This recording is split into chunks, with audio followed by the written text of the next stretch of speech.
राम राम दोस्तों और मेरी माताएं बहनें, आप सभी का स्वागत है बाबा नीम करोली जी की शरण में। आप सभी का स्वागत है मेरी मैया रानी के दरबार में। मेरी आदि पराशक्ति मानव दुर्गा सबके कष्ट हरो मेरी माँ। दोस्तों और मेरी माताएं बहनें, आज करते हैं योगिनी एकादशी व्रत कथा। बेहद ही पुण्य फलदायी ये व्रत कथा है। बहुत बड़ी एकादशी है। इस व्रत कथा को सुनने से श्री हरि विष्णु जी सुख संपन्नता देते हैं। श्री हरि की कृपा सदैव परिवार पर बनी रहती है। अतः पूरी सुने योगिनी एकादशी व्रत कथा। धर्मराज युधिष्ठिर कहने लगे कि हे भगवान, मैंने ज्येष्ठ शुक्ल एकादशी के व्रत का माहात्म्य सुना है।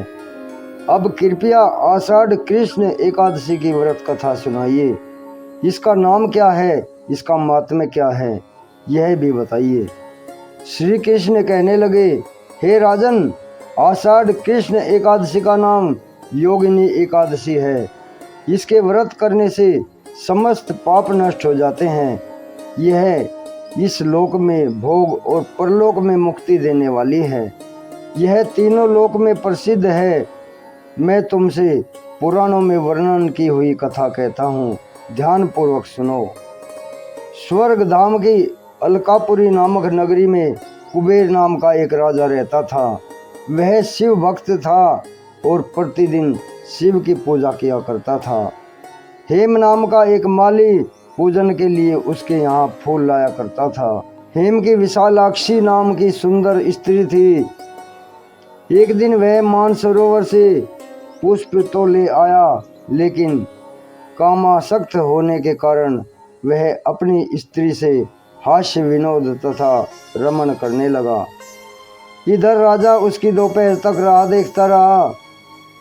अंत में राजा कुबेर ने सेवकों को आज्ञा दी कि तुम लोग जाकर माली के न आने का कारण पता करो, क्योंकि वह अभी तक पुष्प लेकर नहीं आया है।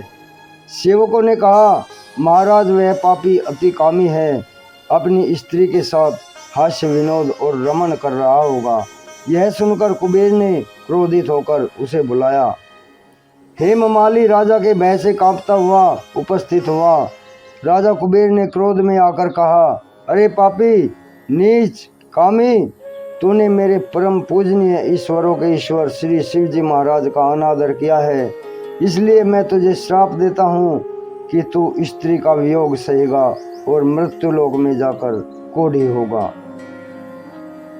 कुबेर के श्राप से हेममाली का स्वर्ग से पतन हो गया और वह उसी अक्षण पृथ्वी पर गिर गया। भूतल पर आते ही उसके शरीर में श्वेत कोढ़ हो गया। उसकी स्त्री भी उसी समय अंतर्ध्यान हो गई।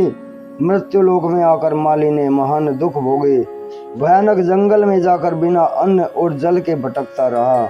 रात्रि को निद्रा भी नहीं आती थी, परंतु शिव जी की पूजा के प्रभाव से उसको पिछले जन्म की स्मृति का ज्ञान अवश्य रहा। घूमते घूमते एक दिन वह मार्कंडे ऋषि के आश्रम में पहुंच गया, जो ब्रह्मा से भी अधिक वृद्ध थे और जिनका आश्रम ब्रह्मा की सभा के समान लगता था। हेममाली वहां जाकर उनके पैरों में पड़ गया।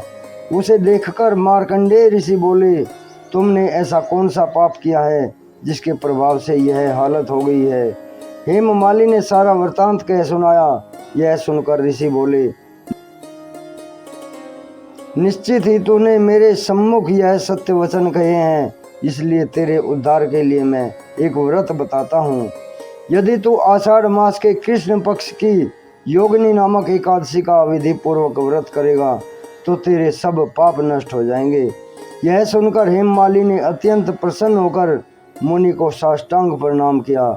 मुनि ने उसे स्नेह से उठाया। हेममाली ने मुनि के कथनानुसार विधि पूर्वक योगिनी एकादशी का व्रत किया। इस व्रत के प्रभाव से अपने पुराने स्वरूप में आकर वह अपनी स्त्री के साथ सुख पूर्वक रहने लगा। भगवान श्री कृष्ण ने कहा, हे राजन, यह योगिनी एकादशी का व्रत 88,000 ब्राह्मणों को भोजन कराने के बराबर फल देता है। इसके व्रत से समस्त पाप दूर हो जाते हैं, अंत में स्वर्ग प्राप्त हो जाता है। जय श्री हरि विष्णु, जय श्री कृष्ण, जय श्री राम। दोस्तों और मेरी माताएं बहनें आगे भी शेयर करें। योगिनी एकादशी व्रत कथा संपूर्ण फलदायी, आपके घर में सदैव सुख संपन्नता बनी रही, यही मेरी प्रार्थना। श्री हरि विष्णु आपके पूर्ण व्रत का फल आपके घर में सदैव खुशियाँ रहें, अमंगल कभी ना हो। जय शिव, जय श्री राम, जय श्री हरि विष्णु। जय बाबा नीम करोली महाराज की जय। जय श्री राम, जय सीता मैया की जय। राम राम, जय हनुमान जी की। श्री राम, श्री राम, श्री राम।